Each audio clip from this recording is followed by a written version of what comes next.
Ndugu mpendwa mtazamaji na msikilizaji wangu, tumerudi tena kila mara kusikizana na kusemezana kuhusu mambo ya Mungu. Na jambo la muhimu ni kwamba tuweze kutafuta ufalme wa Mungu katika kweli na katika roho. Lakini jambo hili linakwaza watu wengi kwa sababu watu wanahitaji mambo ya ulimwengu, mambo ya kuupendeza mwili. Lakini tukipanda katika mwili, tutavuna yaliyo katika mwili.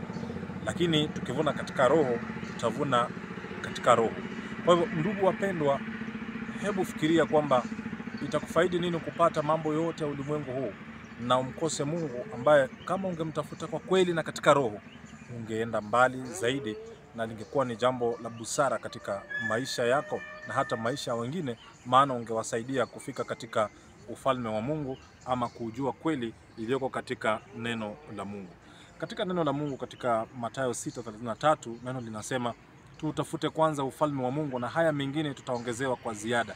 Hatuwezi tukatafuta neno la Mungu when we are absent minded. We can only seek God when we are present with the truth, and that truth shall always set us free in the name of Jesus Christ. So leo ninakuombea kwamba uweze kutafuta kweli, na kweli haipatikani kwa miujiza ya dunia hii, kwa makanisa na sarakasi za ulimwengu huu. Kweli inapatikana katika neno la Mungu na katika kuwa committed na kujaribu maroho ya ulimwengu huu na ujue kama yanatoka kwa Mungu ama kwa shetani. Kwa hivyo soma Biblia yako, tafakari neno la Mungu, jitenge na ulimwengu. Hata kama utajaribiwa, you will be tested, and if you are found fit, you will be right for the kingdom of God. May God bless you so much. Nick Bwagizo, ninaomba utafakari kwa leo. Amen. Amen.